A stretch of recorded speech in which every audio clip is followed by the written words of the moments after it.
What's going on, y'all? I've been brainstorming this idea with trying to teach people how to use practice mode effectively. And what I mean by that is that people don't understand how to lab the game effectively.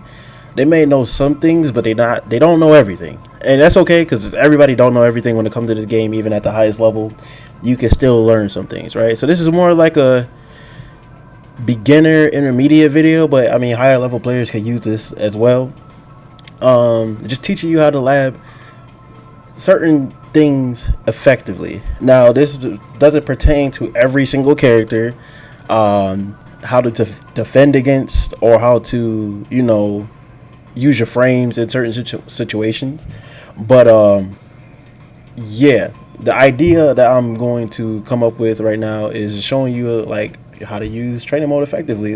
And like I said, every character doesn't really benefit from this. Other characters are actually stronger in certain areas. Some characters you just have to kind of deal with certain things. But with that being said, once you get to the end of the video, if you like this video, you know what to do. Go ahead, like, comment, subscribe, and we're gonna get more content pumped out. But this is the first of many. So, and just to start, I'm gonna use my main for an example. It's gonna be a real short video too, not gonna be too long, but just to show you exactly how to use labbing, or how I lab effectively, and how I was kind of taught, and then try to just branch that off to y'all. So starting with my character, right? So commonly known against my character, when you're fighting him straight up, most of the time you're going to want to his main attacks, you want to go left. When I mean left, sidestep left, and not the character's left, your left. So as right now I'm controlling the P2 P2 side, right? So if the P1 side just jab, right, you want to go left, step left, or walk left. Most of the time walking is the option when you're dealing with offensive pressure in certain situations. When he's doing DSS transitions, you want to go right. Sidestep, right, duck is how you beat majority, if not all, options from DSS. So if he does can he 1-2 DSS? Nope, not no more. So you got 4-3. If he goes into DSS 4-3, let's use this as an option, right? Reset the neutral. I walk right, I launch him, you get a full combo. Get the max you can get. I didn't mean to do that, but you get the concept there, right? So, block, walk right. This is a drop code. Ooh, never mind. I thought it was gonna drop. Right? Same thing with wall sitting 4, wall sitting 3, wall sitting 1. Anything that goes into DSS transitions, you want to sidewalk right. Now dealing with the frames, right? So anytime characters, this is universal frame wise. Anything where the opponent is -1, 2, 3, you're able to take your turn. There's some risk because certain characters got frame traps with that. Frame traps are baiting you into doing something. So like 1-2, he's -3, but he can mash after. I mean, you can mash too because you're +3, but you got to be careful with what can crush, what cannot crush, what can just be susceptible to this. So most of the time, ball players would do this with 1-2 into 4-3, 1-2 down 2-3, 1-2 down 4-2. Options that follow up that will probably crush if you try to take your turn. So if we restart it, right, and we reset them to do, we just keep that for now. 1-2. I did not mean to do 1-2, 1-2. I mean, that's an option though. You can do that. One. K-Law. 1-2 down 2-3.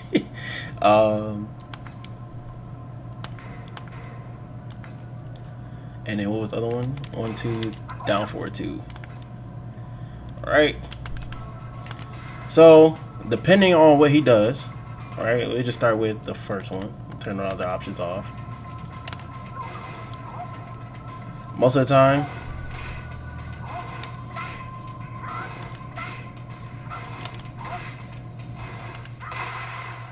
you can mash because he's minus, or you can walk. Walk right is probably the best decision to do there. Let's see, 1, 2. I recorded that. Apparently down 2, 3 tracks to the right, so you can walk in left. Now, if you do 1, 2, you get counter hit if you try to mash. Anything you try to do after 1, 2, you do down 2, 3. You might get lucky with a 13 frame button. Never mind. I did the same thing and it didn't. Yeah, okay. So I thought that was fake. So I might have to jab is not correct. I don't know. I understand why that's working. Maybe immediate timing. Oh, am I delaying it? Or I must be delaying it. Either way, walk left for certain situations like that.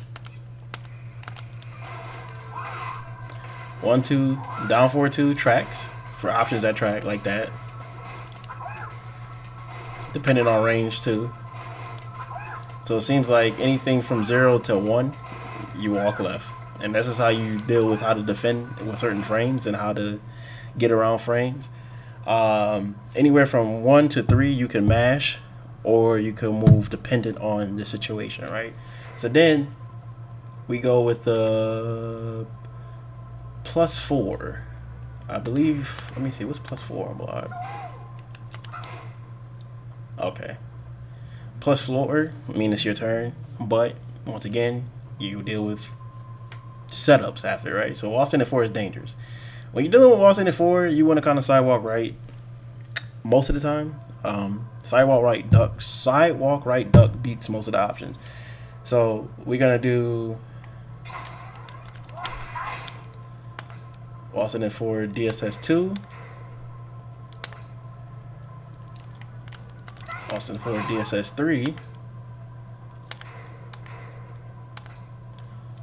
Waltzing at 4 DSS4, and Waltzing at 4 flip kick.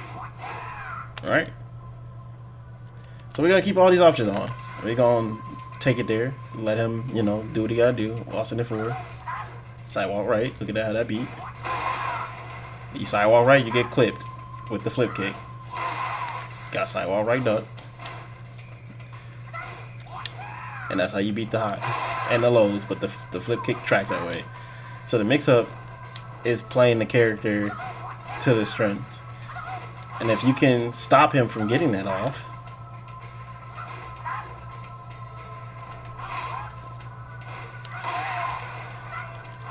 you gotta be on point. I don't know how I did that. That was not real.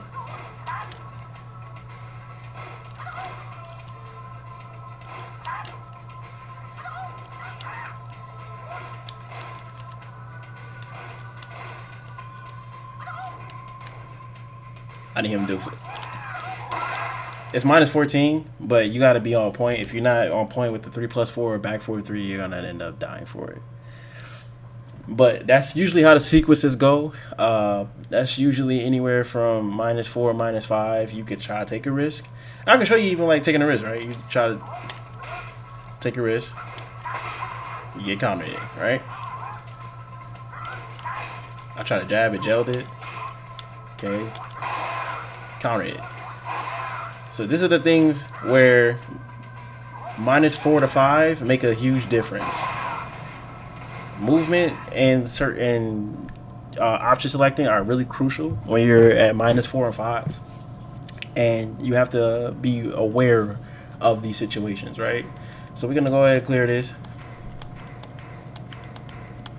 All right, clear all this stuff up. We already went through. What was that? We already went through the frames on being -1 to 3, -4 to 5, dependent, right? So now +6 and up. +6 and up means you can't neither move or hit a button without taking a risk of being counter hit, period. If your opponent's +6 and up, you're looking at hitting the button, you're gonna die. And this is where frame traps come in and certain things like that of that nature. You gotta really guess. You're guessing for your life when your opponent's +6 and up. It don't matter what character have a +6 frame move. You try to swing on +6 and you get obliterated. That's probably what happened. You try to move, you try to hit a button, and that's where your life bar got depleted, right? So, for instance, +6, right? So we're gonna actually re-record that and do it over. Alright. We're gonna set up a couple more options. Right? So these three options when laws +6 are really crucial. Of course, there's other options that you could play off of using homing moves to keep your opponent from moving and stuff like that. But it's just hitting like the narrow basis, and you know, with the information I'm spewing, it's gonna cover it. Like once you get to that point and covering it, right? So you're gonna record those movements, right? Did I make a button after? Let's just do the first one first. I want to make sure. Okay, so running three. With laws, it's kind of different. You can press there, and you can walk, right? Normally, that's not the case. This is not the case with a lot of characters. His running 3 is because of how slow it is. If you're doing another follow-up, and this is where it gets tricky, right? So, running 3 into running 3, you can jab interrupt or you can sidewalk either direction, and you can get a big combo. Actually, I'll show you, right?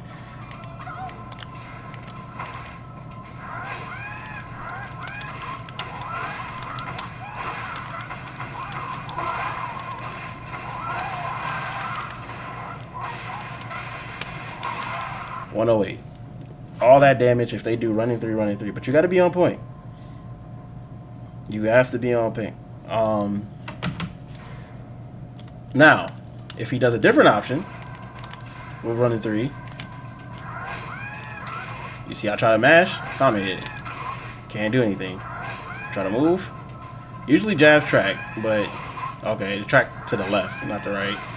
So I guess if you have a read, oh, that looked like it. No, you can't do anything. I don't know why I got away with it. Oh, what? Am I buffering in too late? Okay, let me try left. Okay, no, it's jabs track to his left. So if he does running 3, and you can step, you could. I don't know why he's decided. Well, okay, you can walk to the right if he jabs, right? Now, with 1+2, you do that, you're getting whacked. Pretty sure you're getting whacked the other way too. So this move used to track both ways, but it definitely tracks to the left more than the right. But with him doing a +6 move, you try to move, you get whacked. And that's pretty much like a real short tutorial on how you lab effectively when you're playing this game and you're trying to get to the highest level, discovering little situations. A lot of people run into situations where they're not too familiar about what's really going on, and breaking it down and explaining it. In a lot of, I try to simplify it. I try to simplify it as much as possible because a lot of people try to overcomplicate what it means to lab and what it means to understand the frameworks and things like that. As long as you remember 1 through 3, you can challenge or mash, or you can walk however you want. 4 to 5, you can do that, but with precaution. It's not generally the smartest thing to do until you understand what can be built off of that situation.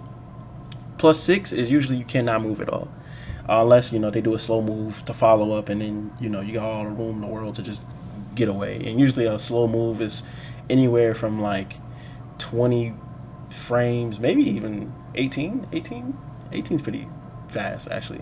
I lie.